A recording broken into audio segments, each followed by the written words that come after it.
हिम्मत की किंमत नाही, गद्दारीची किंमत आहे ही। जे बक्षीस पूर्वी निजाम द्यायचे गद्दारी केली तर, जर तुम्ही राज्याशी गद्दारी केली तर राजा खुश होऊन गद्दारांना बक्षीस द्यायचा। एका गद्दारी काय, एका बरोबर मतं मागायची आणि दुसऱ्याबरोबर जाऊन बसायची, ही गद्दारी आहे। की मुंबई महानगरपालिकेचं दायित्व, मुंबई महानगरपालिका म्हणते की आमचे 10,900 कोटी रुपये बाकी आहेत आणि ही महानगरपालिकेकडनं आलेलीच माहिती आहे। मंत्री महोदय म्हणतायत आमच्यात आणि त्यांच्यामध्ये वाद आहे, 14 पे कमिशन 7 पे कमिशन याच्यावरनं वाद आहे आणि म्हणून आमचे फक्त 200 कोटी रुपयेच आम्ही त्यांना देणं लागतोय। परंतु ही अधिकृत माहिती आहे, शिक्षणाचे 7,000 कोटी बाकी आहेत।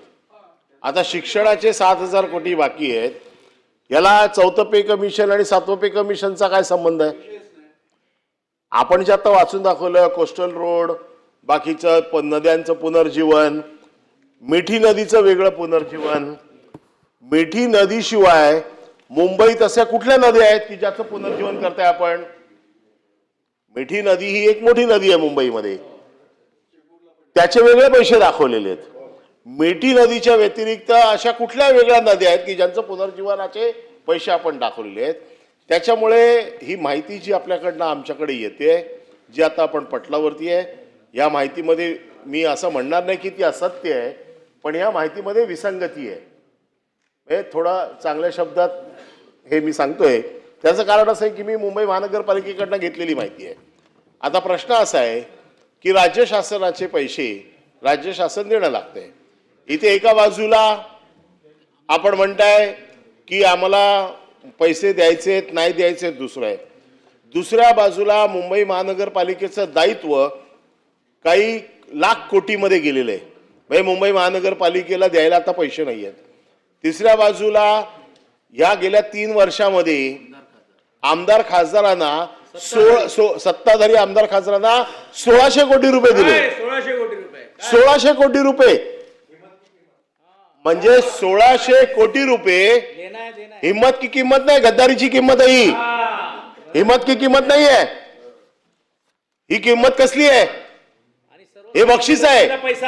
जे बक्षीस पूर्वी निजाम द्यायचे गद्दारी केली तर, ही बक्षिसी कोणाला मिळायची?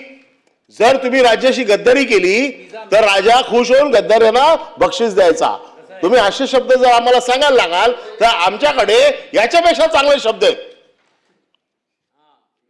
आणि म्हणून माझं म्हणणं असं आहे की तुम्ही अशा प्रकारचे पैसे एका बाजूला खर्च करताय, दुसऱ्या बाजूला राज्य सरकार पैसे देणं। माझा स्पेसिफिक प्रश्न आहे की तुम्ही आम्हाला पैसे कधी देणार, त्याचा प्लॅन सांगा, त्याचे टाइम बाउंड कधी तुम्ही आम्हाला पैसे देणार ते सांगा। ह्या पैशाचं दायित्व तुमच्या आमच्यामध्ये जर भांडण असेल मुंबई महानगरपालिका आणि राज्य सरकारमध्ये, तर हे भांडण तुम्ही कधी सोडवून उरलेले पैसे तुम्ही किती दिवसात मुंबई महानगरपालिकेला देणार? सभापती महोदय, 2 महत्त्वाचे मुद्दे मी या ठिकाणी मांडले की शासनामध्ये आणि महानगरपालिकेमध्ये वाद आहे असं कुठेही मी रेकॉर्डवर आणलेलं नाही। मी असं सांगितलं की प्राथमिक शिक्षणाचे 5,665 कोटी रुपये जे आहेत त्याच्यामध्ये प्राथमिक शिक्षण विभागानं असं सांगितलेलं आहे की आम्ही 4थ्या पे कमिशन प्रमाणे केलेलं आहे। त्याच्यावर मी पण असं सांगितलं की आयुक्तांना सांगून याच्यामध्ये तातडीनं निर्णय घेण्याचे आदेश दिले जातील, हा मुद्दा मी स्पष्ट केलेला आहे। दुसरी महत्त्वाची गोष्ट म्हणजे इथं आता हिम्मत की किंमत आणि गद्दारीवर विषय झाला। मिठी नदीमधल्या गाळामधलं पैसे खाणे ही गद्दारी आहे। दिनू मोरियाच्या भावाला सँटनो मोरियाला टेंडर देणं ही गद्दारी आहे। जो नाईट बार चालवतो त्या केतन कदमला काम देणं ही गद्दारी आहे। याच्यावर मला बोलायचं नव्हतं। एखादी गोष्ट गद्दारी कशामध्ये आहे? लोकांनी दिलेल्या महसुलाच्या पैशामध्ये भ्रष्टाचार करणं ही गद्दारी आहे। करोनामध्ये खिचडीमध्ये भ्रष्टाचार करणं ही गद्दारी आहे। 400 ग्रॅमची खिचडी देतो म्हणून सांगून 250 ग्रॅमची खिचडी देणं ही गद्दारी आहे।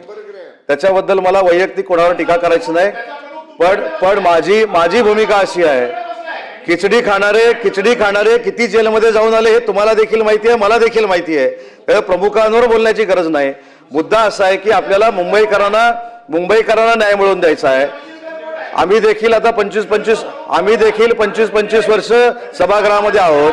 त्याच्यामुळे गद्दारी काय, एका बरोबर मतं मागायची आणि दुसऱ्याबरोबर जाऊन बसायची, ही गद्दारी आहे। ही मतदारांबरोबरची गद्दारी आहे। त्याच्यामुळे गद्दारी हा विषय खरं इथे चर्चेला यायला नाही पाहिजे होता. जे काही लोक चेष्टा सचिन भाऊ हे बघा, एक मिनिट, सभागृह खेळीमेळीच्या वातावरणात चालवायचं असतं.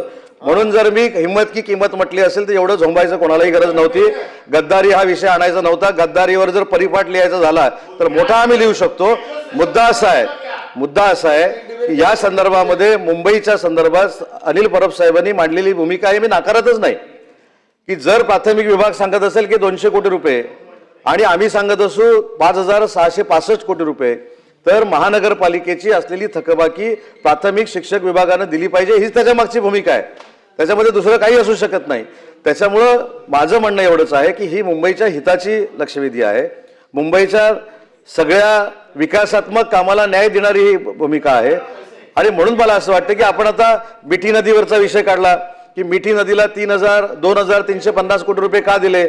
आता मिठी नदीचं काम हे अनिल परब साहेब असताना देखील सुरू झालं नाही, मी देखील असताना सुरू झालं नाही.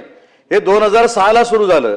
2012ला ते महानगरपालिकेने ट्रान्सफर केलं आणि ट्रकमध्ये ट्रॅक्टरमध्ये गाळ नसताना सुद्धा गाळ दाखवला गेला. हा काय उदय सामंत दाखवला का? ही खरी गद्दारी आहे. त्याच्यामुळं मला असं वाटतं की याच्यावर हे बोलूया ना.